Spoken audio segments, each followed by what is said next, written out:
الانسان بطبعه ساعة اللي عنده شيء بياخده هيك فور جرانتد، تحصيل حاصل. بس اذا وقع كل يوم على بكره طلع لمده دقيقه بس. بهاللوحات اللي عنا اياهم انتبه على الشمس، طلع على البحر على الاخر وشاف نعم الله اللي عنا اياها، بقدر انه هو عايش باحلى بلد بالعالم، بصير يحبه اكثر واكثر. في اروع من هيك؟ لوحه لوحه. مشوارنا اليوم على حمينا.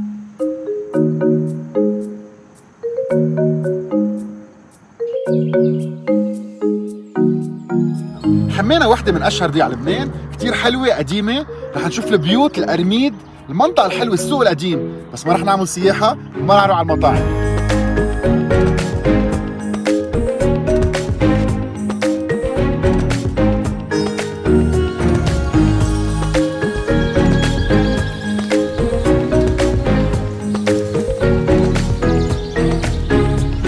اليوم بدي نحكي عن الكرز. كرز حمينا يلي العالم بيحكي فيه.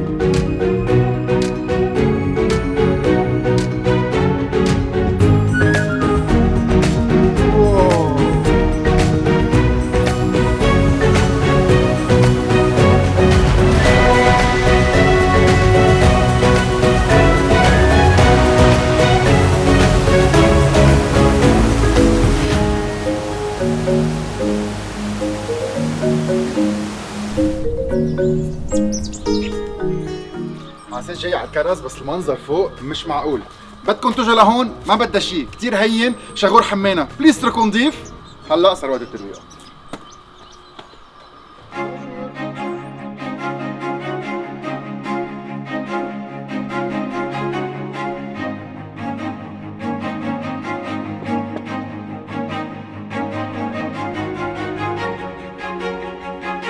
هيك ترويقه بدها شو؟ نعناع طازه، رح نروح نقطفهم دغري. يلا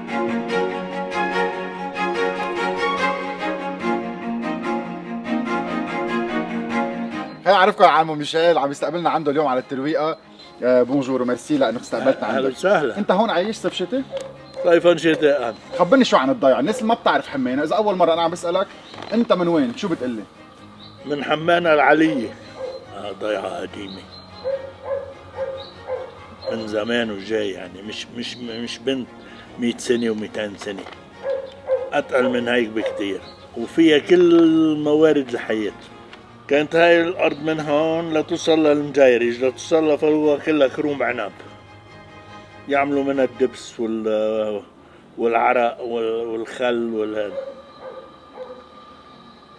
لا اجت الايام وصارت العالم مودرن ومفرنجين وما عادوش، اذا بيمسكوا التراب بيتضايق وبيصير معه اعصاب. بس هلا هالسنه اكلت كف كل العالم، كله رجع على الضيعه. رجعوا يفلحوا ويزرعوا، صح، ويتعلموا عن جديد. صح. طيب قبل ما نبلش ترويقه، ليش كنت عم تحكي عن عنب، كنت عم تحكي عن الخضره، كنت عم تحكي عن كثير اشياء، ليش الكرز؟ اليوم بتقول الكرز بتقول حمينا، ليش؟ لانه حمانا اول بلد طلع فيها كرز. اسم الله كل وحده هالقد. بعد في احسن. نتروق. تفضل. يلا.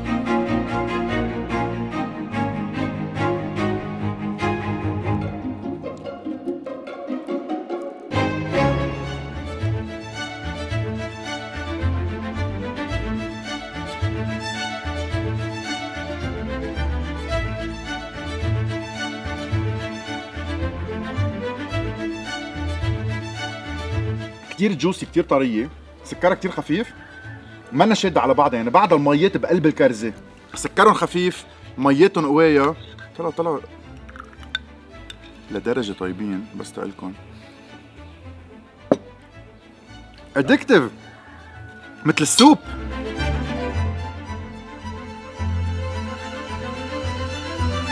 قديش الترويقة عظيمة، بس نسيتها. هولي شو هول؟ حسيت فالنتاين كله على شجرة، الأحمر، اللمعة، الحجم، واو، الإحساس مش معقول، عن جد الإحساس مش معقول، كتير حلوين، مش معقول لونه.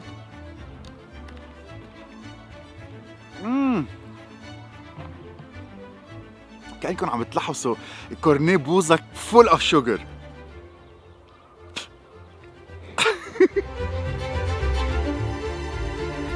بعد ما عرفكم على بيير، بيير صديق قديم، يمكن بنعرف بعضنا من صاروا شي 7 سنين. وبيير نهار اللي اجى قال لي من 4-5 سنين، قال لي انا بدي اترك بيروت وانا بدي اطلع اعيش بالضيعه. ما كتير فهمت بوقتها، واليوم صارت على الموضه والعالم كلها رجعت الضيعه، وما بعتقد حدا بيحب ضيعته اكثر من بيير. حمينا لك شو؟ حمانا لإلي هي الهربة من بيروت. أنا ما بطيق الشوب، فحمانا هي البرودات، هي هيك بلشت اتليست. وهلا ما كتير بنزل على بيروت، وعم بعمل مشاريع شوي صغيرة بحمانا تجرب ضلني هون. من بعد الترويقه عمو ميشيل، ميرسي كتير كتير. أهلا وسهلا. نحن بنكفي وانتبه على الدرج وراك. اهلا وسهلا. وهيدا اوه لا دبل سايزد. قشطوني صغير، اعطوني واحد كبير.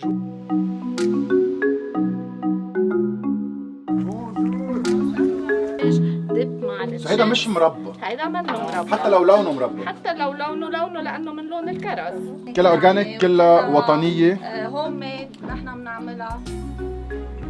واو. خارج مع الشيبس، خارج مع البرجر، خارج مع الهوت دوغ. ما حبيت لك لتذوقها. بيرفكت. فيك هيدا اسيدك، نكزه سويت، بتزكزك هيك سقف الحلق لسان، شوية حرب بيقرص بطريقة لذيذة. نايس. بعدين بفتح مناخير جينجر بالاخر. ميد باي جميل جاردن. لاقون هلا بحط اللينك بالدسكربشن تحت اول ما نخلص. ما فيها ماتير بريزرفاتيف، بس هي بتهدي يعني من سنه لسنه. نحن جربناها بالبراد حتى، يعني هون بحمينا لانه بالشتويه براد بالبيوت، ففينا نخليها حتى برا، يعني نو نيد انه تنحط بالبراد.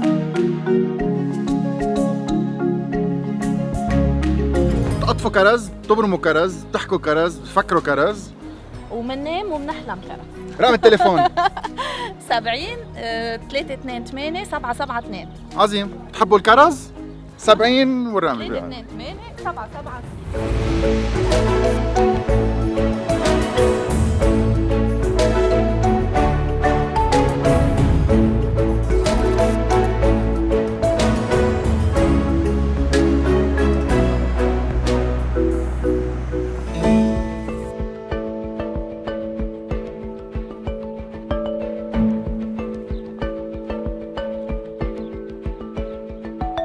بزرع كرز وبيبس كرز وبجدد كرز.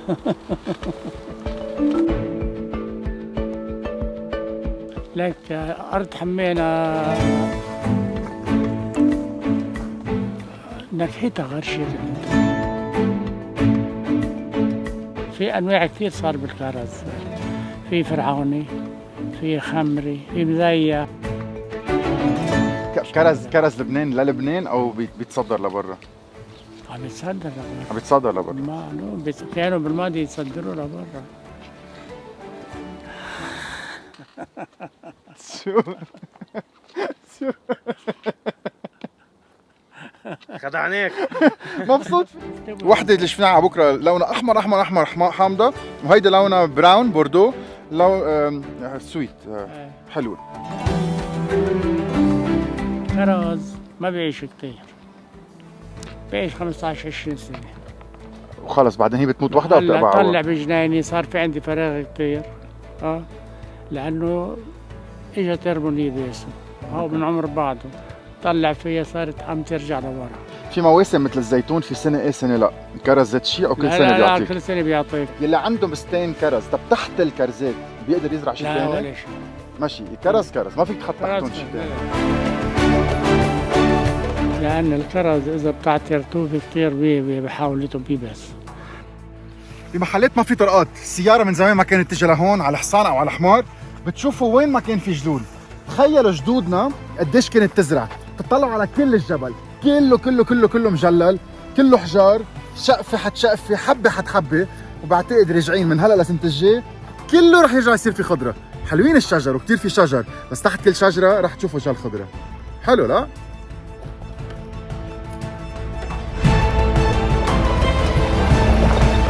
هاي جورج، نحن التقينا بالوالد وخبرنا كل شيء. نطلع معك؟ ايه يلا يلا عربشنا.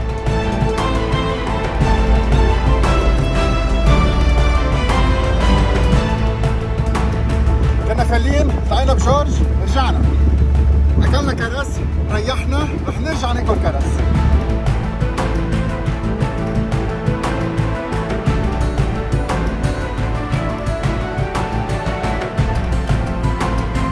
اهلا وسهلا بالشبيبه.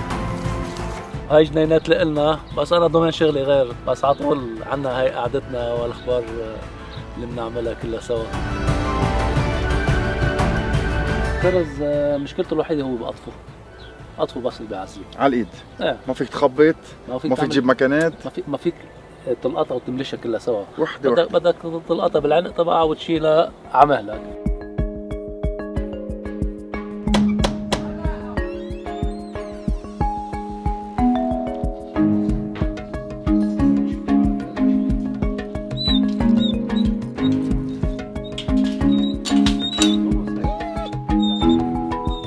دكتور عماد ابي يونس، انا دانتيست. عندنا نحن كان الاساس تبع الزراعه هو التوت. نحن قاعدين تحت شجره توت على القد. اكزاكتومون. كان التوت هو المردود الاساسي تبع كل اولاد الجبال بلوتو تبع منطقتنا هون. على فتره معينه على كذا سنه كانوا بلا مردود غير انه زرعتهم لحتى ياكلوا منها.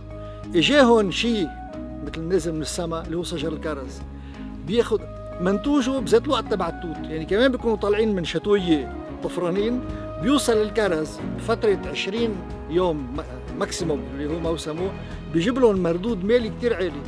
مشان هيك زرعوا الكرز واهتموا فيه. الشجره اللي بيصير لها تشرب بتشربه مبسوطه، بس الكرز ما بده كثير مي، بس مبلا بده سقي.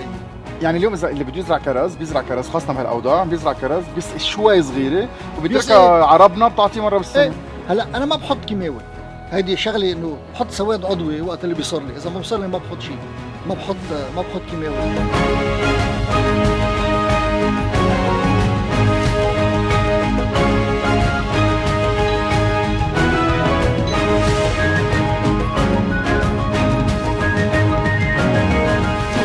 ايموشنال، بس انا حسيت المطبخ تبع ستي هيدا البلاط الابيض التيبيكال، هيدي الخامر على القد اللي بتعمل صدى شوي، الخزانات اللي فيهم شبكه صغيره اللي اسمهم الغلقه، راديو، بريق صغير كبير، ما بعرف يعني رح تضحكوا علي انه ولو ما بدها هالقد كله مطبخ، بس انه مش معقول شو حلو، والصوبيا والكنبيه محل ما كل العائله بتجتمع، هيك تحت هالسقف الصغير. يعني بيقولوا المطبخ الصغير بساع 1000 محب، بعتقد ما هون يعني لو الحيطان بتحكي عدوا اخبار ملايين الاخبار. مزبوط. سألتك سؤال بالمزح وقلت لك بيوت حمانة كتير حلوين وكلهم بيشبهوا بعضهم، هو بيت قديم لبناني بس منه مثل البيت القديم تبع مثلا دلبتا او بكفية، شو اللي بيعملون هيك؟ قلت لك لانه بيي اللي عامل الخوارط تبع 3/4 بيوت حمانة. خبرنا عن بيك. طيب بيي كان حكيم ريتي ميدسان، تخرج من الفاكولتي سنة 28، اشتغل 2-3 بلبنان وفل على فرنسا. قعد 16 سنة بفرنسا بباريس، درس هونيك جينيكولوجي وميديسين ليغال، ورجع على حمانة. يعني رجع من بعد الحرب العالمية الثانية، رجع على كراتسات، بين كراتسات وين، رجع كانت حمانة او بالاحرى المنطقة كلها بعز نهضتها. كان بلش شوي صغير الاصطياف بحمانة، خصوصا كانوا بالاول العراقية، الشوام والمصارو قبل الكويتية. اجا قعد كم سنة وكان يتعاطى بكثير قصص، عمل رئيس بلدية. قرر انه بده يساعدهم للناس بحمانة، وعمل نوعين خوارط، يا بتفوت يا صالون أوضة سفرة بتوزع شمال ويمين، يا بتفوت بكوريدور على البيت توزع شمال ويمين وصالون أوضة سفرة بالنص. وكل بيوت حمانة اللي تعمروا بهالفترة هيدي ذات الخارطة هو عطيهم الرخصة.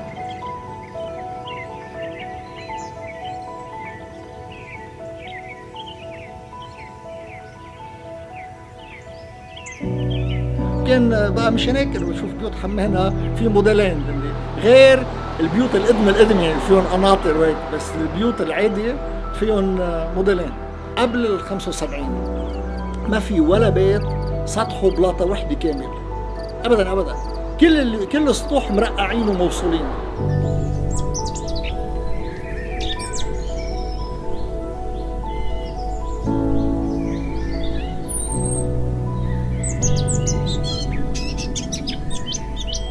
أميل كنعان، عندي مؤسسة صغيرة للشحن. عندهم حمانة أبو الكرزي توأمين بدك تقول.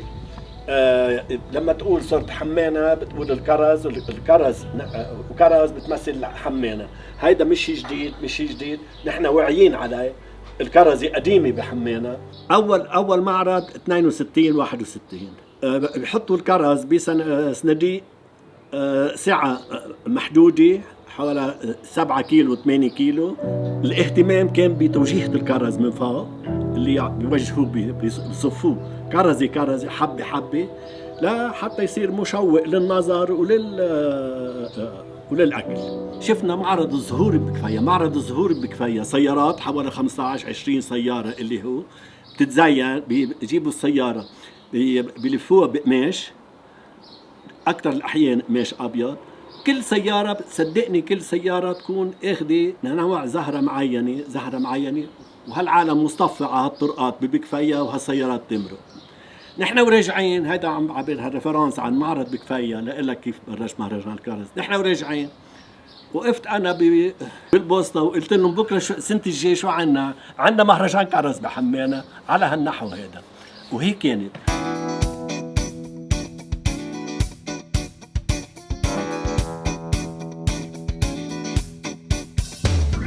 الآن معنا شوية وقت رح نمرق ندوق سرحال يلي هو كل شيء بيعمل إكلير وسبيت وخبريات. أنا عندي بتقتلني هي طعمة الطفولة. إكلير بانان يعني هذا عايش من الصبح ما طعميني شيء بس شوية لبن. نشوف أسباب بيجي بعد ساعة بياخد 6 حبات طارت على كرز. هيك شكل؟ اوكي تحرز النطرة يعني 100%. اوكي فاين. لكن بيير ربحت معنا، بنروح وبنرجع. وانا محطوطين برا على الطريق وكرز حمينا. منطقة انتم بلبنان.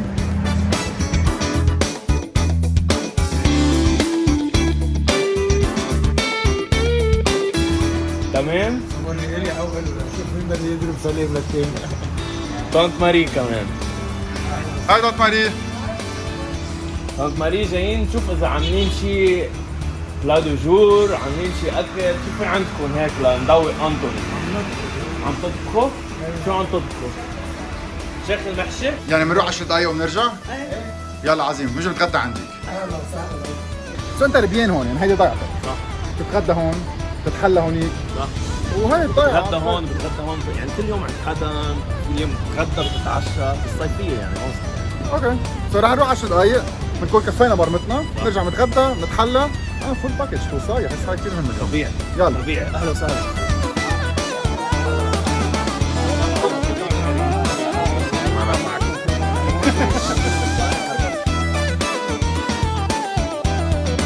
أول شيء طلع فيه بليز قل لي شو اسمك ونحن وين؟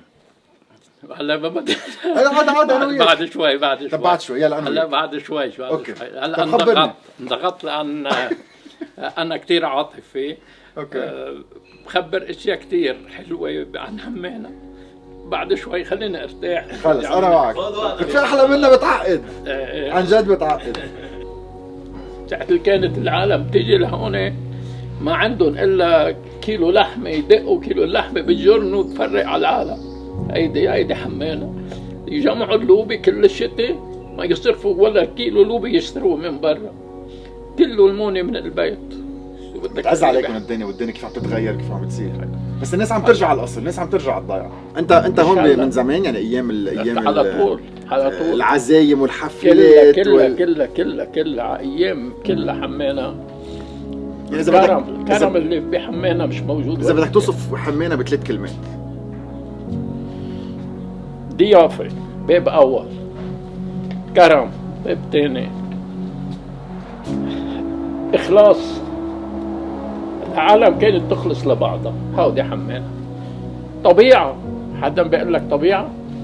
من أجمل طبيعة بلبنان بالعالم.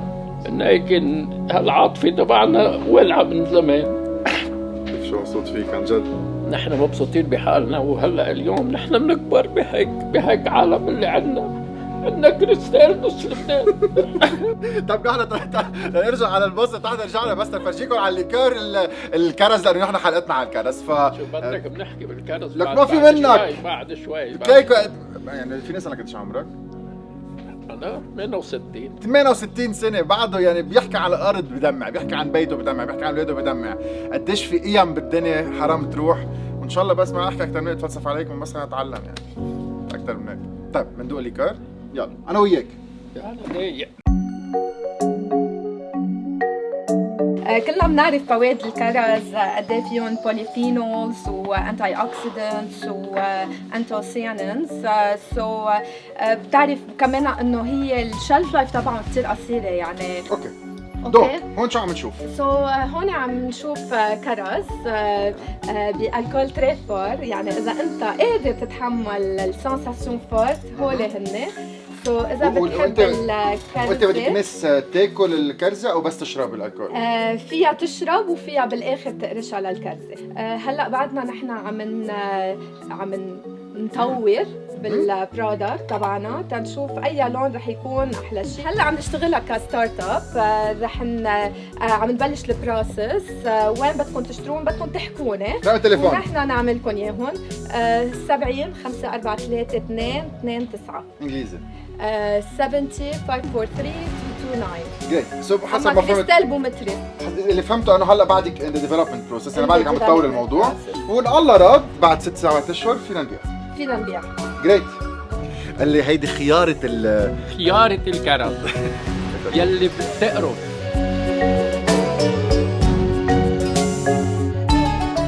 عن جد لونه شو حلو، قرشتها كتير حلو. مع بكره ما اكلت هيك شيء. بس يعطيك العافيه. بس هيك بنمسح شو خلص؟ هلا دوق هلا.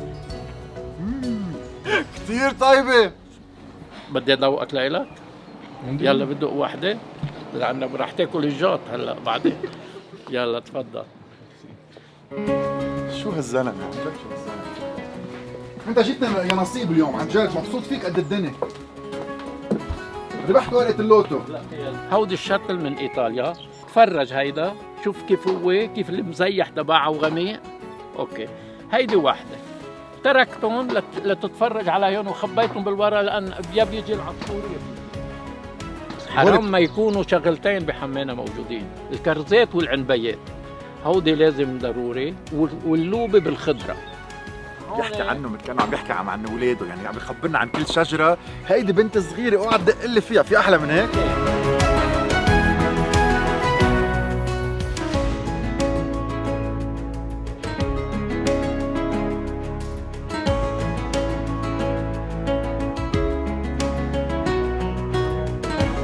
رجعنا جاي اكل شيخ المحشي. يلا وين صارت الطبخه؟ يلا سامي جيب الطبخة من برا من الفرن. يلا طبخة بيت، مثل ما انتم بتاكلوا بالبيت بتطعموا زبوناتكم. نفس الشيء، نفس طبخة بيت، كلمة طبخة بيت، الناس كلهم صحن شكل. الناس بتيجي لعندكم وبتاكل بلا ديجور مثل ما بتاكلوا بالبيت، نفس بيت. نفس يعني يا هيك قعدة يا بلا. شوف الصيفية العيلة فوق بعض. ودايما في جلاد بالصيفية. رز مع شعيرية. شيخ المحشي اللي هي باذنجان، لحمة مفرومة وبندورة.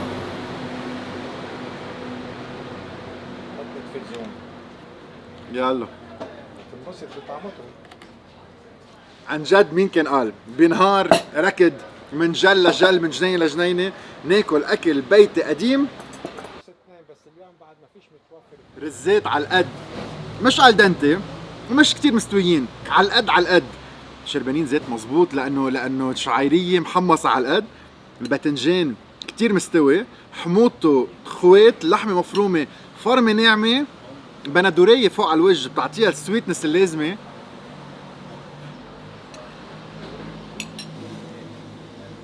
أكلاتك بحطوا البسمة على الوجه. صحتين. مش معقول.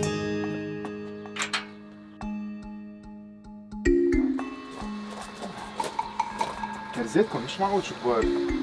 كل واحدة قد التفاحة. لانهم هون بيو. اورجانيك. لا مش اورجانيك، لا الاورجانيك ما بنرش ابدا، بيو بنستعمل بيستيسايد. اوكي. بس بيو بيستيسايد يعني صديق للبيئة. ليك كرزات. كل واحد اكبر من عن الثاني. جد بيقشوا مثل التفاحة ومثل الخيارة. unbelievable. هون نحن بحمانا حما فارم، يلي هي اذا بدك شو يعني الحما؟ خلينا نرجع على كلمة حما. حما هي منطقة محمية في 10,000 متر تقريبا، كلها كرز، تفاح، خضرة. رح اعمل ريستوران صغير مهضوم كثير هون. الحما هي منطقة محمية بقرار بلدي. فرق بين المحمية والحما هو قرار بلدي اللي بيتاخذ يعني هي للمجتمع المحلي، هي عندك اونرشيب. هلا شو عم نعمل؟ عم نشتغل على استراتيجيك بلان لحمينا لتكون الحمى موديل بلبنان. بلبنان فيها 25 حمى. اوكي؟ عم نشتغل على السياحه البيئيه، عم نشتغل على كل شيء نعمل مع المزارعين، على نشتغل بيو اورجانيك. لبنان ممر كثير مهم للطيور المهاجره، وحمينا هي بنص لبنان اذا بتلاحظ على الخارطه، والرخم المصريه او ايجيبشن فالتشر بيقطع فوق حمينا. اوكي؟ وهو اندينجر سبيشي. شفناه بحمينا وحطينا هون اتس بروتكتد، وي ار بروتكتينج ات هون بحمينا. مثل ما كنت عم بقول لك حمينا منطقه مهمه للطيور، وبالاس بي ان ال عملنا كتب مهمه كثير. Soaring Birds Atlas of Lebanon. كل الطيور المهاجره. A guide for 200 common birds of Lebanon. وهيدا بقدم لك اياه. هيك. واكيد شوف اشياء مهمه بلبنان، بدل ما تقعدوا تحضروا اخبار كل الليل تشوفوا مين استقبل مين وودع مين. في ناس عم تتعب وعم تشتغل لهالبلد. شو لك ثانك يو سو ماتش. بس اهم شيء للناس اللي بدها تتعرف عليك، اللي بدها تحكي معك، بفوت على الاكونت على الانستغرام يلي هو اسمه Great Escape LB. Great Escape _LB. بتسالوا حيلا سؤال، بتجوا بتشتروا برودكت، صابون بلدي، سوب، وكل هالكتب. بتتعرفوا على الشخص العظيم يلي فاهمين شو عم بيعمل، بحب الطبيعه، بحب حمينا بشكل مش معقول، وببرمكم بعيشكم بفوتكم بهيدي الاجواء اللي كثير حلوه.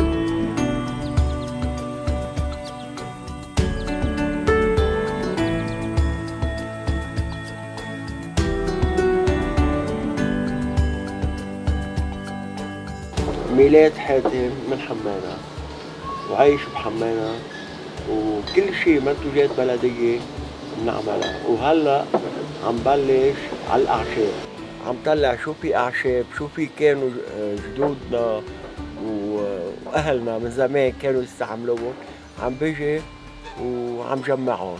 منتوجات شو ما بدك، قول شو ما بدك. قصعين أكيد، رويس هيدي النبتة يلي هي عجيبة. بعمل شراب الكرز، مربى الكرز، عم جفف كرز.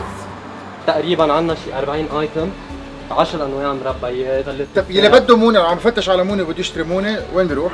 بيجي لعنا. رقم التليفون 71 324 927. عائليا بتشتغلوا كلكم مع بعض؟ عائليا كل شيء. على بكره لعشيه، كل شيء مثل ما انتم بتاكلوا بتطعموا الناس. صحيح.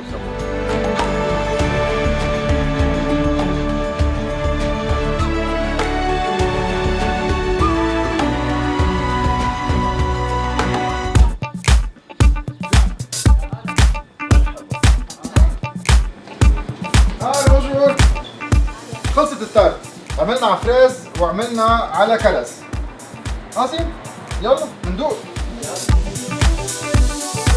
محل قديم صار له شو عم بيقولوا 100 سنه، يعني الجد البي الابن البنت هلا. صح ان شاء الله. ان شاء الله يكفي. طلع اول شيء لونه قديش حلو، مثل كل الكرز اللي شفناه اليوم، كلهم مفقيين الا النصانيه الفوقانيه رح نزيحها شوي ونكسر اسنانها.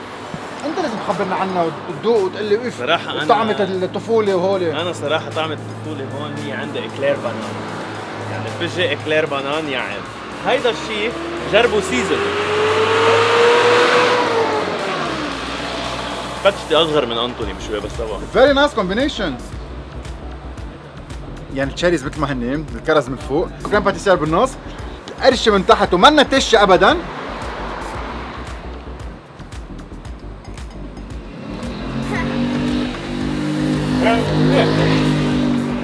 حضاره. فيري جود فيري جود. فعليا بيستقبلوكم تاكلوا لقمه لذيذه، دكاتره البنش بعد الظهر مكفي مشوار. عنا بعد برمي وحده في اكل كرز وخلص. عطول في كرز مو كرز. تجارية. الهدف طبعا من المشروع هو يلموا الكرز من المنطقه للناس كلها تبيع ذاتها، صحيح، يجمعون وياخذوا احسن كواليتي، يعلبون ويودون على بيروت باسم واحد بيحمي كرز حمانا. اسمه هاي تشيري جود كرز حمانا، بيتعبوا بهول الكيس. يعني وان كواليتي، نوعيه وحده، نظيفه مرتبه ستاندردايز، وبعدين في مجر معينه هن عم ياخذوها، جايبين معهم من امريكا من المسطره، بيقيسوا الكرز لحتى يتاكدوا انه كلياتهم ستاندرد. كل شيء ما بينباعوا الكواليتي تبعه بتكون واطيه، بيتجفف، بنشيل منه العجوه، بيتجفف، صار عندكم فروتس مجففين وفاكهه مجففه. العجوه اللي شايفينها هون ولا انا تخيلتها بتحطها كمان سنه تنط فيها البيب او شيء، بس حلوه كثير، بتتسخن وبترجع تستعمل اذا حدا بده شيء لايده او رقبته. وحتى العشبه تبعها شو بسموها التيج العنق تبعها في ناس بتغليها وبتعمل فيها شاي او تيزان.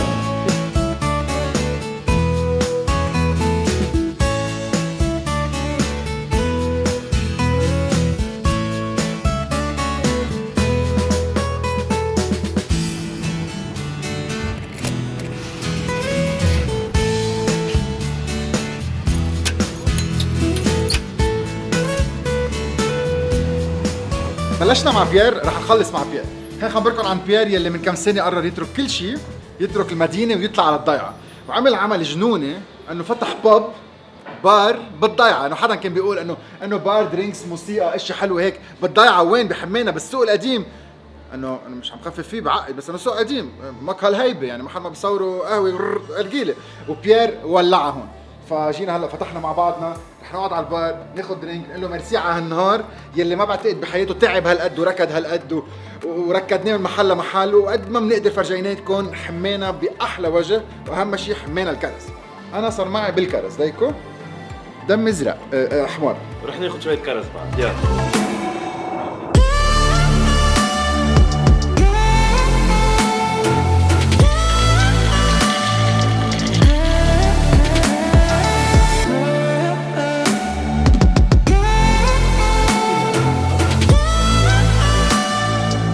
تشيرز. صحة. تشيرز. يعني حتى نغير شوي لانه صار لنا على بكره ما اكلت كرز كفايه وما شفت كرز كفايه. عم ندوق هلا شو؟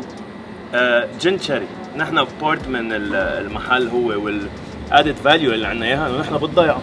اوكي. فنحن بنجيب سيزن فروت وبنشتغل فيهم. فهيدا الجن شيري هلا تجي بعد شوي فيك تدوق جن بيتش، بعدين في بالعنب سموز، يعني الكول بعيد هيك لذيذ خفيف، سويتنس كتير خفيفه، منه سكر، يعني مش درينك تبع النسوان. وهيك ريفريشنج فيري نايس. لا بدك تخبر رسالة بس في نسوان بيشربوا الكول كتير اقوى من الرجال بس تكون كتير واضح، بس انه هيدا الدرينك منه سوبر سويت، يعني في ينشرب هيك. كنتوا بياكلوا بعض؟ رح ناخذ كاس ننبسط شوي وبقلكم باي. هلا بمنظر من الضيعه من فوق، هات نبلش. يلا جو اب، نشوفكم بعد شوي.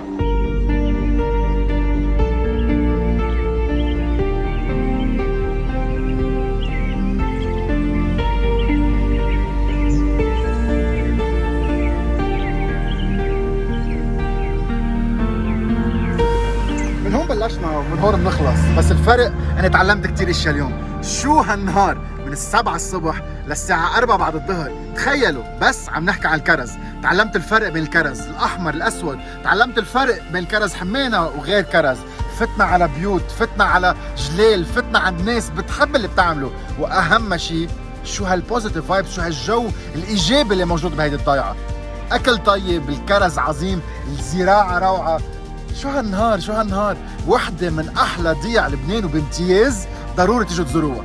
فيكن تتمشوا، فيكن تتعرفوا، فيكن تاكلوا، فيكن تعملوا كتير اشياء، واهم شيء بالاخر تعرفوا قيمة الكرز اللبناني، تعرفوا قيمة الكرز من حمانا، وتعطوا شوي وقت اكثر على الطبيعة وتحافظوا عليها. المشوار بيخلص هلا، بنلتقى المرة الجاية وان شاء الله تكونوا انبسطتوا بهالنهار العام. يلا سي يو سون.